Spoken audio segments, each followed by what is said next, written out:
오늘 읽은 이 빌립보서의 말씀은 빌립보서 전체에서 가장 중요한 구절이 된다, 그렇게 말할 수 있겠습니다.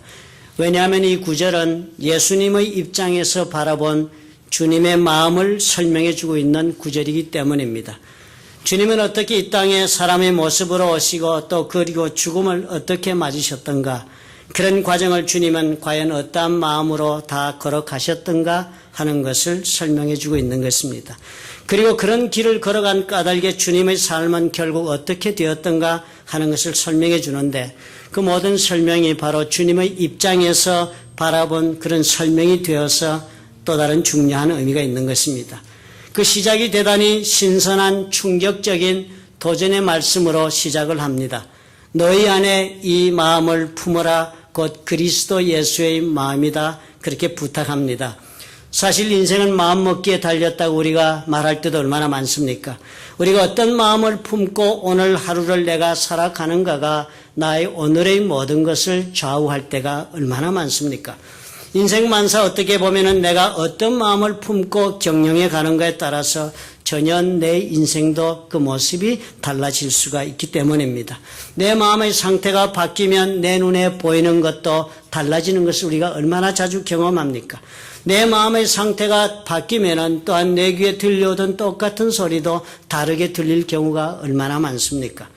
내 마음의 상태가 어떻게 되느냐에 따라서 내 입에서 나오는 말도 달라지는 것이고, 그리고 또 내 행동도 달라지게 되고, 그래서 사는 것이 가만히 보면 모두 다 내 마음의 상태에 따라서 만들어지고 있는 것으로 보여집니다.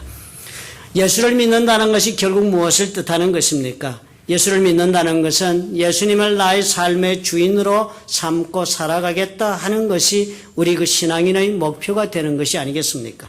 우리가 진정으로 예수님을 나의 삶의 구주로 그렇게 받아들이고 또 예수님을 나의 삶의 주인으로 알고 신앙생활을 해나가고자 하는 그런 사람이라면 오늘 주신 이 말씀, 이 권면의 말씀은 최고의 당부요 최선의 권면이 된다 할 수 있습니다. 우리가 믿는 예수님, 그분의 마음을 품는다는 것 이상 더 고귀한 선택이 없기 때문입니다. 같은 마음을 품으면 사람이 달라도 같은 모습으로 살아가게 됩니다. 같은 마음을 품은 사람은 그런 까닭에 더 이상 두 사람이다 그렇게 볼 것이 아니라 같은 마음 품었으니 같은 사람 한 사람처럼 되었다 이렇게 볼 수도 있습니다. 우리가 예수님의 마음을 품게 되면은 예수님과 함께 같은 모습으로 길을 걸어가게 되는 것입니다.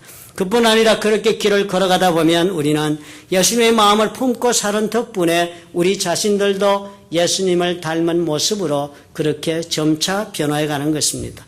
수십 년을 같이 살아온 부부들, 서로 마음을 같이 하고 그렇게 수십 년 살아가면 어떻게 된다 그럽니까? 서로 얼굴이 닮아간다 그러지 않습니까? 그래서 오늘 빌립보 교인들에게 바울이 부탁하는 것입니다. 너희 안에 이 마음을 품어라, 곧 그리스도 예수의 마음이다 그랬습니다. Let this mind be in you 그랬습니다. you 그럴 때 그것은 단수가 아니고 오늘 보니까 복수입니다. 여러분들 모두 사이에 이런 마음을 품어라. 그리고 그것이 또한 그리스도의 마음이 된다 그랬습니다. 그러니까 빌립보서 2장 1절로부터 시작해서 4절까지 당부한 그 말씀이 무엇이었습니까? 성도 서로 간의 관계에 있어서 서로가 한 마음을 품고 살으라 그렇게 당부를 했는데, 그렇게 한 마음을 품는데 그 마음이 다른 마음이 아니라 예수 그리스도의 그 마음을 품도록 해라. 서로가 서로에 대해 살아갈 때 그 마음을 품고 인생 관계를 맺도록 해라. 그렇게 오늘 바울이 이야기를 전개하는 것입니다. 이것이 신앙의 최고의 모습이 되기 때문입니다. 그리고 이런 마음을 품고 살아가는 성도의 모습은 얼마나 아름다운 모습인가 바울이 그렇게 이야기하는 것입니다. 그렇다면 오늘 이 생각 우리가 한번 해볼 필요가 있을 것입니다. 우리가 서로에게 같은 믿음을 가지고 한 교회에서 우리는 같이 하나님을 향하여 영적인 길을 걸어가는 그런 성도가 된다 그랬습니다. 그래서 우리가 그렇게 영적인 걸음을 같이 걸어가는 그런 우리는 서로에게 각자 어떠한 마음을 품고 이 길을 같이 걸어가는 것이 좋을까? 그것이 예수 그리스도께서 품은 마음과 같아진다는 것은 도대체 어떤 마음을 품고 걸어가는 것일까? 우리가 그 생각을 해보자는 것입니다. 쉽게 정리하면 내가 어떤 마음으로 이 신앙의 관계를 이루어 나가야 하는가 생각해 보아야 한다는 것입니다. 같은 마음을 품으라 하신 것. 어떤 마음이 같은 마음일까 하십니다. 예수님께서는 자신의 마음을 표현한 말씀을 돌아하셨습니다. 마태복음 11장 29절에 보면 예수님이 자신의 마음을 이렇게 극단적으로 표현하세요. 내 마음은 온유하고 겸손하다. 주님이 그렇게 자기를 소개했습니다. 내 마음은 세상의 모든 사람들의 마음과 달리 나는 온유하고 겸손한 마음을 가졌다. 그러니까 나의 멍에를 메고 내게 배우라 그랬습니다. 그 당시 이스라엘 사람들은 다 모세를 통하여 하나님이 자신들에게 준 율법의 멍에를 메고 사는 것이 우리 모두들의 인생의 최선의 선택이다 믿었기 때문에 모든 이스라엘 사람들, 하나님 믿는 사람들은 율법의 멍에를 맨다. 그래서 나이 12살이 되면 율법의 멍에를 매는 식을 하고 평생 이 멍에 메고 사는 것을 기쁨이요 최선의 선택이라 그리고 자랑이라 생각했습니다. 그런데 주님이 그 말씀하시는 것이 그 율법의 멍에를 메고 너희들 얼마나 수고하고 지쳤느냐. 내 마음은 온유하고 겸손하니 나에게 오라. 그래서 나의 멍에를 메고 내가 가르치는 말씀을 율법 대신에 너의 어깨에 메고 인생을 배워라. 그러면 너희 마음이 쉼을 얻는다. 주님이 그렇게 말씀하신 것입니다. 주님이 마음이 겸손하고 온유하시대요. 그런데 그 겸손하고 온유한 마음이 우리의 마음이 될 수 있으려면 어떻게 해야 하는가? 바울이 오늘 빌립보서에서 우리 가르쳐 주십니다. 그 겸손한 마음이라는 것이 도대체 어떤 식으로 우리가 마음 먹고 사는 것이 겸손한 마음이 되는가 설명해 주는 것이에요. 그 첫 번째로 성경은 우리 이렇게 가르쳐 줍니다. 주님이 말씀하신 그 겸손한 마음이라는 것은 자기 부인을 통한 겸손이다. 그렇게 가르치십니다. 우리가 보통 겸손하다 그럴 때는 우리 각자의 나름대로 겸손한 것에 대한 자기 생각이 있습니다. 어떤 사람을 겸손하다고 생각하지요? 이렇게 우리가 생각하면서 한번 물어보면 어떤 사람은 그저 나를 만나서 지나갈 때 공손하게 허리를 굽히고 부드러운 말로 인사만 잘해도 그 사람 겸손하다 우리 인정해 줄 때 많습니다. 또 어떤 사람과는 관계를 맺으면 그 정도 갖고는 우리가 그렇게 인심스러운 좋은 말 하지 않아 줍니다. 인격적으로 자신을 내 앞에서 낮추고 비하할 때 그런 사람 보고 참 겸손하게 나에게 대해주는구나. 우리 그렇게 하지 않아요. 또 있어도 없는 척하는 사람 우리가 겸손한 사람이다 그렇게 보기도 하고 알아도 모른 척하면서 입 닫고 조용히 살면 그 사람 참 겸손하다 그렇게 하기도 합니다. 그런데 빌립보서는 우리가 쉽게 생각하는 그러한 겸손이 성경에서 말하는 겸손, 예수님이 말씀하는 나는 온유하고 겸손하다 할 때 그 겸손이 아니라 하십니다. 예수님의 겸손을 설명하면서 빌립보서 2장 6절은 이렇게 말씀하세요. 그는 근본 하나님의 본체시나 하나님과 동등됨을 취할 것으로 여기지 아니하셨다. 그렇게 설명합니다. 하나님의 본체시란 말씀은 어렵게 이해하려고 애쓸 것이 없습니다. 하나님과 본체란 말은 그 본질적으로 하나님과 똑같다. 즉 성품과 본질에 있어서 예수님은 하나님과 동일하시다. 그러니까 하나님이시다 하는 것입니다. 예수님은 하나님과 이렇게 동일한 성품과 본질을 지니신 분이니까 하나님이시지요. 그런 하나님이 되시는 분이 어떻게 되었습니까? 이 땅에 오신 것, 우리가 그것을 성육신, 사람의 몸을 입고 이 땅에 오셨다 하지 않아요? 이 땅에 오신 그 성육신, 다시 말해서 그 사람의 몸으로 오신 것을 이렇게 설명하는 것입니다. 예수님 왜 이 땅에 사람의 몸으로 오셨는가 하는 것입니다. 우리가 그 예수를 믿어 구원받게 하려고 오셨잖아요. 그런데 그렇게 오신 하나님은, 예수님은 사람의 몸으로 왔다 것이 그분이 달리된 것이 아니라 하나님이 직접 오신 것이다 하는 것입니다. 그리고 그렇게 오시기 위해서 예수님은 본인이 하나님이심에도 불구하고 하나님과 동등됨으로 여기지 않고 그렇게 취할 것으로 여기지 아니하고 오셨다는 것입니다. 하나님임에도 불구하고 어떻게 해요? 하나님께서 마땅히 누려야 하는 모든 권리와 주장을 하지 아니했다 하는 것입니다. 여전히 하나님이신데도 불구하고 그 하나님이 마치 다 아니신 것처럼 예수님의 모든 것을 다 내려놓고 자기 것을 주장하지 않으면서 이 땅에 내려와 사셨다는 것입니다. 마땅히 자기가 누릴 수 있는 모든 특권을 포기하고 사람들처럼 우리 가운데 사셨다 하는 것입니다. 자기를 구원하고자 해서, 자기가 구원하고자 해서 이 땅에 온 이 모든 사람들을 위해서, 저들을 사랑해서 이 땅에 생하신 모든 일들 여러분 가만히 생각해 보면 다 그러하지 않았습니까? 우리 예수님의 그 모든 행하신 일 사복음서에 나와 있어요. 우리 예수님은 하나님의 능력으로 모든 역사를 하셨습니다. 어떤 사람들도 할 수 없는 일들을 하신 것이 하나님의 능력이었습니다. 하나님의 능력으로 예수님은 눈먼 자를 눈뜨게 하셨어요.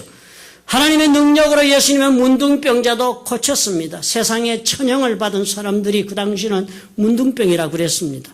하늘의 벌을 받은 사람들이라 할지라도 예수님은 하나님의 능력으로 고치시고 또 죽은 자도 직접 살려내셨습니다. 예수님은 하나님의 능력으로 배고픈 사람들 4,000명도 먹이시고 또 7,000명도 먹이시고 그랬습니다. 또 예수님은 하나님의 능력과 그 놀라운 권세를 가지고 계셨기 때문에 그것을 활용하셔서 귀신을 쫓아내셨습니다. 그리고 죄를 직접 용서해 주시는 자비와 긍휼도 베푸셨습니다. 그렇다면 이 모든 일에 대해서 예수님 마땅히 자신이 하신 그 일에 대한 보상을 받을 권리가 있습니다. 마땅히 예수님은 이 모든 일을 하나님 되시면서 하나님의 능력으로 행했으니까 하나님이 마땅히 그 모든 혜택을 받은 인간들로부터 영광 받으실 수 있지요. 마땅히 인간들로부터 찬양을 받아야 마땅한 것이 아닙니까? 그리고 마땅히 그런 사람들 앞에서 존귀한 대접을 받아야 하는 것입니다. 그렇지만 그래서 예수님 그 대접을 받으셨습니까? 아니요. 예수님 본인은 직접 하나도 받으신 것이 없습니다. 이 모든 것을 예수님께서 직접 받으시고 내가 한 일에 대한 보상이다 하고 누리시는 대신에 예수님께서는 이 모든 것을 창조주 하나님 앞으로 돌렸습니다. 천하 만물이 다 하나님 것이잖아요. 그런 분이 그럼에도 불구하고 우리 예수님은 어떻게 사셨다고 했습니까? 마태복음 8장 20절에 보면 예수님 이렇게 말씀하셨어요. 여우도 굴이 있고 공중의 새도 거처가 있다. 그러나 오직 인자는 머리 둘 곳이 없다 그러셨습니다. 자신이 먹고 있고 사는 것 하나도 찾지 않으셨습니다. 이 세상의 모든 것이 자기 것인데도 불구하고 오늘 내가 어디에서 잘지, 어떤 모습으로 잘지, 어디에 내 머리를 두고 쉴지 그것 하나 준비한 것 없이 주어지는 대로 사셨습니다. 예수님은 내 것이라 하면서 찾으신 것 없이 한평생을 사셨어요. 마땅히 대접받을 수 있고 마땅히 영광을 받고 마땅히 감사를 받아야 함에도 불구하고 그 모든 것을 어느 하나도 요구하지 않았습니다. 자기의 권리를 부인했습니다. 하나님으로서 베풀어 주신 만큼 하나님으로서 받으실 것도 있는 것입니다. 그러나 예수님 그 모든 것을 마다하셨어요. 마치도 받지 않는 것이 더 당연한 것처럼 예수님은 그렇게 사셨습니다. 그것이 바로 우리에게 가르쳐 주시는 자기 부인을 통한 겸손의 모습인 것입니다. 우리가 이런 예수님의 마음을 품고 살아가야 한다고 바울이 도전하는 것이에요. 우리는 사랑으로 시작을 해서 얼마나 많은 사랑을 많이 베풀고 신앙생활을 합니까? 우리 그렇게 하지요. 가정에서도 사랑을 베풀면서 그렇게 살아갑니다. 직장에서도.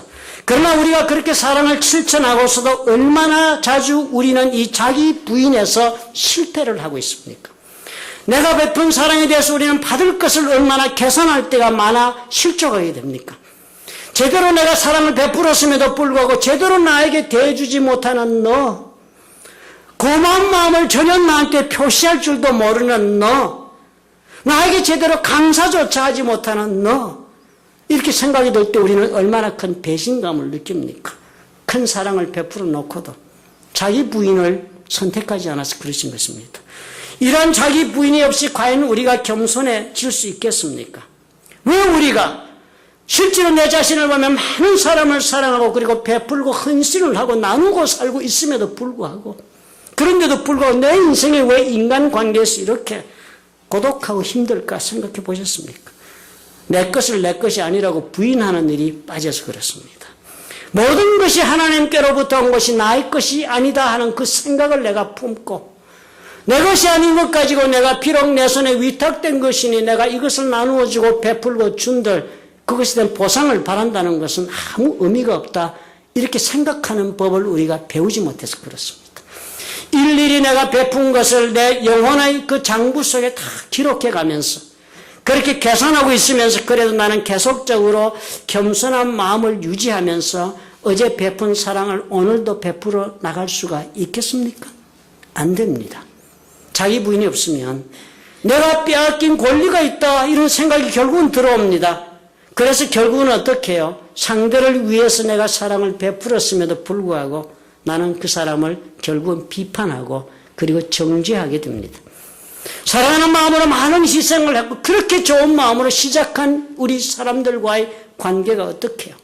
내가 많은 물질과 마음을 나누어 주었음에도 불구하고 왜 우리 관계를 우리는 성공적으로 아름답게 열매 맺지 못하고 실패와 아픔으로 그렇게 이끌어가고 있는가 생각해 봐야 합니다. 예수님의 이 마음을 품지 못해서 그래요. 예수님의 이 마음을 내가 품지 못해서 사랑도 실패하고 있는 것입니다. 예수님의 마음을 품는다 나름 말은 그 원어를 새겨보면 예수님의 그 행동을 본받는다라고 말하기보다는 예수님과 같은 사람이 된다라는 뜻이 들어있습니다. 예수님 마음을 품는다는 것은 예수님 마음 품고 주님이 그러시니까 나도 그 행동을 해보겠다가 아니 예수님 마음을 내가 품고 주님을 한번 닮아보겠다 하는 뜻이 됩니다. 바울이 그렇게 하시래요. 단순히 내 마음만 억누르면서 섭섭한 마음 달래고 세상이 다 그런 거지 사람이 다 그런 거지 이렇게 스스로를 위로하는 것에서 멈추는 것이 아닙니다. 아니면 침묵으로 이 모든 것을 외면하고자 하는 마음으로 사람과의 관계를 맺는 것이 아닙니다. 여기에서 말씀하고 있는 자기 부인은 이 모든 것을 다 예수님 마음을 품고 예수님 닮은 사람이 되어가면서 예수님이 하신 것처럼 나도 그렇게 내 인생을 만들어가는 것을 뜻합니다. 사랑은 베푼 것으로 족하다 그렇게 믿어야 합니다. 베푼 만큼 나에게 돌아오지 못한다거나 내가 베푼 만큼 나에게 그 10분의 1이라도 배려하지 못한다는 그런 기대나 생각을 품는 것은 금물이다 하는 것입니다. 나의 베푼 것에 대한 보상을 기대하지 마셔야 합니다. 그래야만 어떻게 해요? 사랑의 관계에서 열매를 맺을 수가 있습니다. 우리는 이렇게 자기 부인, 자기의 마땅한 권리를 양보하는 삶의 모습이 어느 특정한 사람들이나 혹은 또 좋은 관계를 맺을 수 있는 좋은 상대를 만났을 때나 해도 되는 것으로 생각하기 쉽습니다. 그렇지 않아요. 우리가 눈을 들어 이 세상 사람들을 살펴보아도요. 많은 사람들, 예수 믿고 하나님의 사람으로 일생을 살아가는 많은 사람들이 이런 예수님의 마음을 품고 자기 부인을 통해서 겸손히 살아서 놀라운 인생을 이룬 사람들이 수도 없이 많다는 것을 쉽게 발견합니다. 그러므로 우리가 그것이 평범한 성도의 길 중에 하나가 되는 것으로 수용할 수 있는 담대한 사람들이 되어야 합니다. 특정한 신앙의 수준이 있는 사람들이 선택하는 자기 부인이 아닙니다. 세상에 아직도 살만한 이런 세상이 될 수 있는 이유가 다른 데 있는 것이 아닙니다. 문제가 많고 고통이 많고 그리고 힘든 세상이라도 아직 세상은 살만해요. 왜요? 이런 사람들이 있어서 그래요. 예수님의 마음을 품은 자기 부인으로 겸손한 삶을 사는 사람들이 있기에 오늘도 저와 여러분이 살만한 것입니다. 한 가정을 두고 가만히 사는 모습들을 바라보아도 알 수 있습니다. 한 가정에서라면 부부 간에서도 어느 누구든지 간에 많은 사랑과 희생을 한 쪽이 있다 할지라도 자기 부인이 있으면 되는 것입니다. 내가 베풀고 내가 희생하고 헌신한 이 가정을 위한 모든 것, 이것도 내가 부인한 그만큼 상대로부터 수확하거나 보상을 바라지 않을 때 그 가정이 사랑으로 크게 이렇습니다. 우리 가정을 보아도 자식을 키우는 우리 어머니들을 보아도 그렇지 않아요? 자기 부인이 어머니의 삶의 전부인 양 살아주셨기 때문에 오늘 저와 여러분이 이렇게 사는 것입니다. 이 자기 부인이 우리에게 사라지고 나면 공치사가 넘치는 인생이 되고 참 베푼 일에 대한 자랑과 주장이 넘치게 되어 진정한 사랑의 기쁨이나 깊이가 있는 삶을 살지 못합니다. 인간관계가 얇은 관계가 됩니다. 우리 미국에서도 보면은요, 가장 유명한 사람, 이런 사람이 있다, 저런 사람 책을 보면 많은 사람 소개합니다. 훌륭한 미국의 신앙인들. 그 중에서 미국 누구나가 인정하는 유명한 흑인 농학자 한 분이 있습니다. 훌륭한 성도로서 하나님의 사람으로 조지 워싱턴 카버라는 사람입니다. 이 사람 제가 전에도 한번 말씀드린 적이 있죠. 땅콩과 고구마를 가지고 놀라운 물건들을 많이 발명한 사람이에요. 인조 고기라든지 또 물감이라든지 가죽 제품 수도 없는 그런 생활 필수품을 만들어서 땅콩과 고구마가 산업용품의 자료가 되는 그런 놀라운 발명을 많이 한 흑인 농학자입니다. 그런데 이 사람이요, 자신이 그렇게 수많은 발명품을 만들었지만 이분은 한 번도 그 어느 누구로부터도 자신의 발명품을 사용하는 것에 대한 대가를 받지 않았습니다. 물론 자신이 발명한 그 놀라운 모든 것들에 관해서 어느 것 하나도 발명 특허를 내지 않았습니다. 오히려 자신의 발명품을 보고서 제품을 만들고자 하는 사업가가 생기면, 그래서 공장을 세우겠다면 이 사람은 정말 팔을 걷어붙이고 찾아가서 그 사람이 성공적으로 물건을 만들어 사업에 성공할 수 있도록 전혀 보수를 받지 않고 마음을 다해서 끝까지 도와주고 문제를 해결해 주는 그런 일까지 했습니다. 그러니까 이런 카브 박사에게 많은 사람들, 여러 종류의 사람들이 농사를 짓거나 일을 하다가 어려움이 생기면 편지를 보내옵니다. 도움을 요청하는 보내옵니다. 사람들이 도움을 요청하는 편지를 보내올 때 그냥 보내겠습니까? 도움을 받으니까 그 봉투에 돈도 넣어서 보냅니다. 그런데요, 그럴 때마다 답을 하면서 이 카브 박사는 꼭 그 돈도 다시 봉투에 넣어서 그대로 돌려주었다고 합니다. 한 번은 플로리다주에서 어떤 부유한 땅콩 재배업자가 땅콩 한 봉지를 담아서 보내면서 이 땅콩이 우리 농장에 이상하게 병이 듭니다. 이 병의 원인을 좀 알려주십시오 하면서 함께 100불짜리 수표를 동봉했습니다. 1960년대 이전이니까요. 100불이 대단한 돈이 될 수 있습니다. 검사해 보니까요, 병의 원인이 석회질이 결핍해서 그렇다. 그래서 그것을 알려주면서 수표를 다시 넣어서 돌려주면서 그랬습니다. 하나님께서는 당신들의 땅콩을 키우시는데 아무 보답도 청구하지 않으시는데 그 병의 원인을 내가 발견했다고 해서 내가 어찌 보수를 받겠습니까? 그렇게 써서 보냈다고 합니다. 모든 일의 원인과 능력과 공로를 카브 박사님은 하나님께 돌렸습니다. 위대한 일을 하신 분이에요. 한 번은 젊은 사람 하나가 쌓여있는 수많은 편지를 보고 그랬습니다. 선생님은 참으로 동족들을 위해서 큰 공헌을 하고 계신 흑인이니까요. 흑인의 권익 신장에 도움이 되잖아요. 아무도 무시할 수 없는 사람이 되었죠. 카브 박사가 흑인 농학자라서 얼마나 수치와 멸시와 그리고 또 구박을 받았겠습니까? 인격적인 모욕을 이루 말로 다 할 수 없는 그런 천대를 받았는데도 그 사람 전혀 그것을 나타내지 않고 오히려 자신의 한 일을 통해서 모든 백인들에게도 존경받았던 사람이 됐으니까요.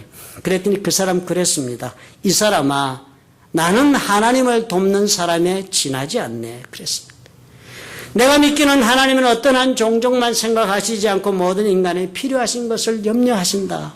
그렇게 말씀을 했답니다. 이 사람 포드 자동차에서 포드하고도 친했습니다. 포드 회장님이시니까 월급을 얼마나 많이 받으셨겠어요. 이 사람의 월급은 주당 29불이었습니다. 올려줘도 더 안 받겠다 하면서 그렇게 학교에서 연구실에 있었습니다. 그런데 두 분이 친구가 됐습니다. 그러다 보니까 포드 자동차니까 타이어 만들고 이러는데 땅콩을 가지고 이 사람 땅콩 껍질로 인조 고무를 만드는 법을 발명해서 포드에 넘겨주었습니다. 대가를 지불하고 했지만 한 푼도 받지 않고 거절했습니다. 그래서 그 후로 영원한 친구가 됐습니다. 백인이든 흑인이든 많은 학생들이 카브 박사를 찾아오게 되고 그러다 보니까 그 가난한 흑인 학생들 가운데 빚진 자가 많으니까 그 빚을 카브 박사가 갚아준 액수는 이루 헤아릴 수가 없답니다. 학생들이 찾아와서 사정을 하면 그는 책갈피 혹은 장롱 서랍에 넣어두었던 묵은 수표를 찾아내 준답니다. 자기 월급 받은 거. 그렇게 막 집어넣어놨다가 오면 한 장 뚝 뽑아서 주는 것이에요. 받은 학생이 혹 감사하다는 말이라도 하려고 하지 않겠습니까? 그러면 이 사람 퉁명스럽게 말로 거절했답니다. 고맙다는 말 한마디도 못하고 돌아가게 해버렸대요. 혹 나중에 또 돈을 가지고 와서 갚으려고 하면 역시 한마디로 거절해서 보냈답니다. 세상 사람들은 이 돈 때문에 애를 쓰며 싸우기도 하지만 카브 박사에게는 이 돈이요, 하나님이 자기에게 주신 다른 사람을 도와주기 위한 도구가 될 뿐이다. 그렇게 믿었답니다. 그는 그렇게 살았대요. 하나님이 온 지구를 다 소유하니까 나는 하나님의 아들이니까 나도 이 온 지구를 다 소유하고 있다 하는 그런 신념을 가지고 살았기 때문에 누구에게나 베풀고 주고 대가를 절대 받고 싶지 않아 했습니다. 그의 묘비는 결국 이렇게 새겨지는 것으로 인생이 마감됩니다. 그는 그의 명성에다 재물을 더할 수 있었으나 아무것도 취하지 않고 오직 세상 사람을 위하여 봉사함으로써 행복한 생을 누리며 세상 사람들로부터 존경을 받았다. 뭐라고요? 행복하게 살았대요. 자신의 것을 다 줬는데도. 그 당시 부통령 월리스도 그랬답니다. 카브 박사는 미 합중국에서 가장 신실한 크리스찬이었다 그랬습니다. 이분 자기가 마땅히 누릴 수 있는 것을 주장하지 않았습니다. 예수를 믿었으니까 예수님의 마음을 품고 살았기 때문에 그럴 수 있었습니다. 그래서 어떻게 됐어요? 행복했고, 그래서 존경과 사랑을 받았습니다. 흑인인데도 불구하고. 그러므로 우리도 이렇게 사셔야 해요. 내가 가진 것이 누구 것이요? 내 것이 아니요. 내가 가진 이 모든 것 다 뭐예요? 하나님께서 나에게 주신 것이고, 내가 하나님의 자녀가 되었으면 내가 모든 것도 하나님 것도 내 것이요, 내 것도 하나님 것입니다. 물질이 경계가 없어집니다. 하나님의 원하시는 대로 내가 심어주는 것 어렵지 않습니다. 그 대가를 전혀 기대하지 않는 것 당연하지요. 하나님 것 내가 그에게 돌려준 것인데요. 이번 이렇게 살았듯이 우리가 이런 자기 부인을 통한 겸손을 선택할 수 있다면, 내가 베풀고도 그 대가를 바라지 않는 그런 겸손의 마음을 유지할 수 있다면 우리는 어떻게 해요? 사랑의 관계에서 성공할 수 있습니다. 그러면 우리는 어떻게 해요? 행복하게 되는 것입니다. 두 번째로 오늘 빌립보서는 말씀하기를 자신을 비워서 상대방과 같아지는 겸손을 선택하라 합니다. 나를 비우고서요, 상대방과 똑같은 그런 사람이 되는 자리까지 가는 것을 선택하는 그 겸손이 있으면 우리가 하나님 앞에서 사랑으로 관계를 이루어 열매를 맺을 수 있답니다. 빌립보서 2장 7절이 그럽니다. 오히려 자기를 비워 종의 형체를 가져 사람들과 같이 되었다. 예수님이 그렇게 되셨다는 것은, 이 자기를 비운다는 말, 우리가 종종 쓰는 말입니다. 참 아름다운 말 아니에요? 마음을 비운다, 혹은 내려놓는다. 대단한 영적인 컨트롤하고 있는 사람같이 보여줄 존경스러운 표현입니다.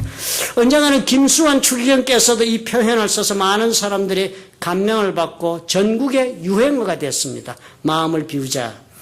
불가에서도 이 종종 마음을 비운다는 표현을 가지고 많이 가르칩니다. 유명한 법정 스님 여러분 아시죠? 이분의 글 읽어보시면 대단히 우리의 영혼을 맑게 해주는 그런 힘이 있습니다. 그분이 쓰신 글에도 빈 마음이라는 제목의 글이 있어요. 이 빈 마음 얘기 안 한 사색가들이 없습니다. 그렇게 적었어요. 대단히 재밌어서 제가 여러분께 소개하고 싶습니다. 등잔에 기름을 가득 채웠더니 심지를 줄여도 자꾸만 불꽃이 올라와 펄럭거린다. 대단히 생각하게 하는 말이죠. 등잔에 이렇게 조그만 산산이 있고 어두우니까 등잔에 기름 넣어서 호롱불 켜지 않아요. 그리고 기름불 잘 켜려고 기름을 가득 채우고 그렇게 불을 붙였더니 심지를 아무리 낮춰도 자꾸만 불꽃이 막 그냥 상상으로 올라와 펄럭거리면서 바람직 못하게 막 그냥 나불고 야단이 나는 것입니다. 그 말씀을 해요. 그걸 보면서 글을 쓴 것입니다. 가득 찬 것은 덜 찬 것만 못하다는 교훈을 눈앞에서 배우고 있다. 우리 정말 세상에 많이 채우고 싶어 하잖아요. 많이 정말 원하는 대로 막 채워놓고 보면 어떡해요? 심지어 그냥 너풀고 우리가 연기 나듯이 우리가 그렇게 되잖아요. 먹는 것 좋지만 많이 잡수시면 뷔페에 가셔서 본전을 생각하셔서 많이 잡수시면 너풀거리게 되죠, 육체가요. 그리고 이렇게 말씀을 해요. 빈 마음 그것을 무심이라고 한다. 마음 비운 것은 마음에 아무것도 없는 무심, emptiness라는, 빈 마음이 곧 우리들의 본 마음이다. 무엇인가 채워져 있으면 본 마음이 아니다. 텅 비우고 있어야 거기 울림이 있다. 울림이 있어야 삶이 신선하고 활기차다. 이건 법정 스님이 하신 말씀이에요. 마음속에 온갖 생각이 가득 차 있으면 뭐예요? 온갖 번뇌도 같이 불타오르는 것입니다. 마치도 등잔에 기름이 너무 차서 심지어 불꽃이 연기를 내며 펄럭거리듯이 우리의 삶도 그렇게 막 욕망으로 펄럭거린다는 그 표현이 얼마나 실감이 납니까? 그래서 뭐라고 그러신 거예요? 모든 인간적인 생각, 모든 인간적인 욕망, 이것들을 다 버려야만, 그래서 마음을 텅 빈 공허한 빈 마음을 만들어야 평정이 온다, 공감이 가지요. 또 사실 우리들도 마음을 비운다 혹은 내 마음을 내려놓는다라는 표현을 할 때 그런 것이죠. 종전에도 내 마음을 내려놓았다고 해서 하버드 출신의 어떤 학생이 글 쓴 책이 베스트셀러 되지 않았어요? 제가 보려고 생각했지만 하도 베스트셀러에 대해서 누구 다 보고 나면 빌려보려다가 아직도 못 봤습니다. 그러면 하버드 출신으로 모든 좋은 일을 할 수 있는 그런 기회가 왔지, 그거 다 내려놓고 딴 거 한다, 그래서 마음을 내린다 하는 그런 이야기인 것으로 추측합니다. 열심히 어떻게 해요? 내 마음이 막 사로잡혀서 애쓰던 것을 그만 내가 중단했다 할 때, 그때요. 우리가 마음을 비운다 하잖아요. 마음을 사로잡은 욕망을 이제는 그만 포기하고 이제는 그만두겠다라고 할 때 우리가 그런 표현합니다. 그리고 그렇게 표현할 때 우리 가만히 생각해 보면 1차적으로 대단한 놀라운 결단을 한 훌륭한 일을 한 것처럼 여겨지기도 합니다. 하지만 그것은요, 어디까지나 그렇게 마음을 비우는 것, 또 법정스님이 말씀하신 것처럼 무심히 빈 마음이 되는 것, 이런 것들은 어디까지나 인간적인 차원의 노력입니다. 철학적, 사색적 차원의 노력이라 할 수 있습니다. 그것이 전부예요. 얻으려고 몸부림을 쳐도 얻어지지 않는 것을 깨달았으니까 차라리 내려놓고 말겠다는 것이에요. 그래서 마음의 평안이라도 얻는 것이 낫겠다는 것입니다. 애써봐야 안 되니까. 지나친 욕망에 사로잡혀서 매일매일을 사는 것이 얼마나 피곤합니까? 그러니까 차라리 마음 비워버리겠다. 그리고 내 자신을 다스리는 것이 이루지 못하는 욕망 때문에 괴롭게 사는 것보다 차라리 더 행복하다 하는 뜻에서 소극적 선택을 한 것이 마음을 비운다는 용어의 뜻이었습니다. 그러니 빌립보서에서 말씀하고 있는 예수께서 자기를 비워 종의 형체를 가졌다니 자기를 비운다는 표현은 이런 것 이상을 뜻하고 있다는 것을 우리가 이해해야 합니다. 주님은 욕망 때문에 그 욕망을 괴로워서 마음을 비우신 분이 아니십니다. 주님은 또한 그 마음속에 너무 많은 것을 품고 계셔서 지나쳐서 그것을 좀 비워서 평강을 얻기 위해서 주님이 비우신 것 아니었습니다. 주님이 자신의 모든 것을 비우신 것은 그 비우는 것 자체가 목적이 아니라 비워야만 채울 수가 있기 때문에 그 자리를 다른 것으로 채우시기 위하여 주님은 자신의 것을 비운 것입니다. 다르죠, 그러니까. 본문을 보니까 어떻게 해요? 종의 형체를 가져 사람들과 같이 되었다. 비우시고서 그렇게 하셨대요. 그러니까 그 표현은 주님께서 하나님이심에도 불구하고 하나님으로 사는 것이 아니라 이제는 앞으로 종의 형체를 가지고 종으로 살기 위해서 어떻게 해요? 사람들과 같이 된 것, 그것이 비우고 사람의 것으로 채운 것이답니다. 종이 되기 위해서 어떻게 해요? 하나님이 되는 모든 하나님의 본성도 비워버리시고 인간의 본성과 성품으로 자기를 채우신 것입니다. 그러니까 주님께 자신 비우신 것은 하나님이 원하시니까요. 하나님이 너 가서 인간을 위해서 네 삶을 주라 그러시니까. 그러니까 하나님의 그 일을 위해서 하나님에게 종이 되어서 살기 위해서 종의 것으로 자신을 채우시기 위해서 다 비우시고 인간들의 것을 채운 것입니다. 충분히 인간을 위하겠으니까 인간의 모습을 입으신 거예요. 100% 인간에게 주기 위해서. 법정 스님이나 우리들이 흔히 말하는 이 내 마음을 비웠다는 것은 이루지 못해서 그래서 비운 것입니다. 자선의 해결책을 따름이에요. 그렇기 때문에 대신 다른 것으로 채우는 것에는 무심 아무것도 없이 텅 빈 마음을 유지한다니까 그것으로 끝납니다. 더 이상의 창조가 없습니다. 그러나 예수님이 비우시는 까닭은 자신이 하나님의 뜻을 이루시기 위해서 그리고 인간의 모습을 입기 위해서 그래서 내 자신을 비운 것입니다. 우리가 말하는 내 마음을 비운다라는 것은 결국 무엇이었어요? 우리가 비운다고 말하는 것은 굴욕적인 실패나 이루지 못한 욕망의 고통을 당하는 것보다는 차라리 우아하게 내 인생을 한번 만들어 보겠다 해서 포기한 것입니다. 그러나 주님께서 말씀하시는 비움은 하나님의 뜻을 따르기 위해서 내가 이 모든 굴욕을 품기 위해서 나를 비운다는 것입니다. 바울이 무엇을 요청하고 있습니까? 너희들은 서로 이런 예수님의 마음을 품으라 하는 것이면 내가 내된 것을 주장하는 것으로 가득 차 있는 네 마음을 비우고 상대방의 생각과 상대방의 삶과 상대방의 모습과 상대방의 성품으로 너를 채우라는 것입니다. 그리고 하나님의 뜻을 위해서 어떻게 해요? 상대와 함께 해주는 그 마음을 품고 서로 관계를 맺고 살아가라. 상대방의 눈높이로 내려가라는 것입니다. 또 상대방의 입장을 그대로 내 마음에 담으라는 것입니다. 영어로 그런 말 하는 것 아닙니까? 상대방의 신발에 내 발을 넣어보는 마음으로 그렇게 살아가는 것입니다. 그렇게 내 마음을 채우기 위해서 나를 비우는 겸손을 요구하는 것입니다. 아무리 사랑을 해도 여러분 이 마음을 우리가 품을 수 없다면 사랑이 좋은 열매를 맺지 못합니다. 사랑하면서 우리는 왜 서로 갈등하고 죽일 듯이 싸웁니까? 사랑해서 결혼해놓고 이 마음을 품지 못해서 갈등합니다. 저의 마음을 내가 품어주기보다 내 마음을 네가 품으라고 싸우는 것입니다. 얼마나 서로 미워하게 됩니까? 세상의 모든 갈등은 마음을 비우지 못해서 생긴다는 그 어느 법세의 말씀도 맞지요. 그러나 비우는 것만으로는 화목을 이루지 못합니다. 적극적인 처방이 필요해요. 자발적으로 내 마음을 비우고 그 자리에 어떻게 상대방을 담는 그 노력이 있어야 합니다. 예수님 성육신 하신 것, 바로 인간이 되신 것, 그렇게 인간으로 하신 그 마음, 그것처럼 나도 어떻게 예수께서 우리가 되어서 살겠다는 것처럼 나도 너가 되겠다는 마음을 품어야 한답니다. 예수님은 하나님께서 우리를 위해 이루고자 하시는 일을 위해 스스로 자신을 비웠어요. 그리고 우리와 같은 모습을 입으셨어요. 하나님께서 온전히 자신을 쓰시도록 그래서 하나님이 종이 되는 모습을 취하여 자기를 드렸습니다. 내가 너가 되어주는 것, 너가 내가 되어야 하겠다는 것이 아니라 너를 나처럼 만들려고 하겠다는 것이 아니라 너를 비우고 나를 담으라 하는 것이 아니라 오히려 내가 나를 비우고 너를 담겠다고 하는 마음으로 서로 사랑하라 하는 것입니다. 상대를 사랑한다는 것만으로 충분하지 못해요. 나는 너를 사랑한다. 충분한 귀절이 되지 못합니다. 상대를 비우고 나는 너를 사랑하는 까닭에 너를 위한 나를 비우고 너를 내가 담겠다 하는 이 마음까지 가야 합니다. 그래야만 우리는 어떻게 해요? 사람의 관계에서 승리합니다.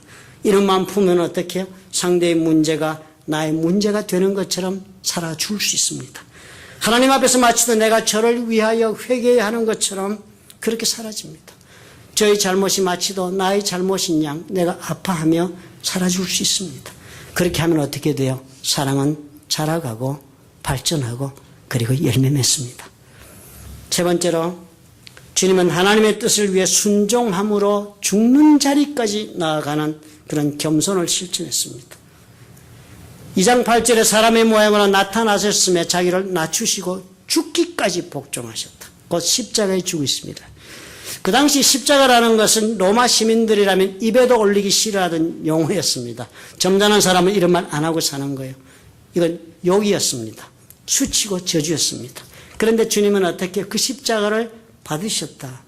그리고 그 자리까지 올라가는 것 스스로 하나님의 뜻을 이루기 위해서 마음을 다 비우고 종의 모습이 되어 하나님의 명령에 순종하여 어떻게 죽는 자리까지 와서 자기 자신을 스스로 죽음에 내주었다. 스스로 죽었다는 것입니다. 죽음을 선택했다. 하나님께 끝까지 순종하려면 어떻게 자신을 비우지 않고는 또 그리고 나를 하나님께 다 맡기지 않고는 못하는 것입니다. 하나님께서 원하시는 것이 무엇이든지 간에 순종한다는 종의 마음을 품지 않으면 그 자리는 어떤 자리, 죽는 자리가 되지 않으면 불완전하게 된 것입니다. 이것하면 어떻게 돼요? 다 망하는 것입니다. 여러분이 죽고 내가 죽으면 인생 다 망하는 것이잖아요. 우리의 계산으로 보면. 사실 내가 다 내어놓아야 하는 거예요. 자존심도 죽여요. 내 자존심 죽으면 나도 죽은 거죠. 부끄러움 때문에 또 죽어요.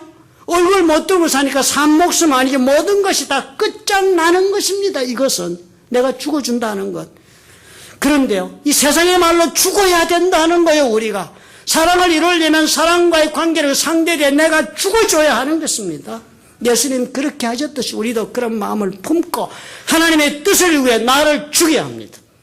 결혼하고 나면 우리는 어떻게 서로 죽이려고 시작합니다. 그죠? 첫 번에 잘 죽여놔야 끝까지 편안하다고 길들이기 작전을 하지 않아요. 그렇지만 우리 한 가지 기억하세요. 그러니까 결혼 생활이 아프잖아요. 하나님은 그렇게 예수님 죽도록 버려두셨습니까? 스스로 죽으시니까. 물론 예수님 스스로 죽음 선택 죽었습니다. 그러나 그 순간 어떻게 됐습니까? 예수님이 죽자 하나님이 드디어 개입을 시작하셨어요. 놀라운 일 아닙니까? 저와 여러분이 우리가 먼저 스스로 우리가 죽는 자리까지 가면은 그때는요, 나의 일은 끝나는 것입니다. 사람의 역사는 그 시간에 멈추어요. 그리고는 어떻게? 하나님은 개입하시고 하나님이 우리를 향하신 놀라운 뜻을 그 사랑의 역사를 우리 삶 속에 시작하시는 것입니다. 우리가 그 자리까지 가야 한다. 바울이 그 말씀해요. 예수님 그렇게 하셔서 승리했다. 사랑해서 우리 승리해야지요. 우리가 어떻게 사랑 베풀며 어떻게 힘생하며 우리가 어떻게 인생을 이까지 살아왔는데요. 한 가지만 하면 우리는 어떻게? 우리 하나님이 도와주셔서 내 사랑이 결실을 맺고 내 사랑이 승리를 하고 그래서 우리가 하나님 앞에서 하나님의 손 안에서 높여지는 삶을 살 수가 있습니다.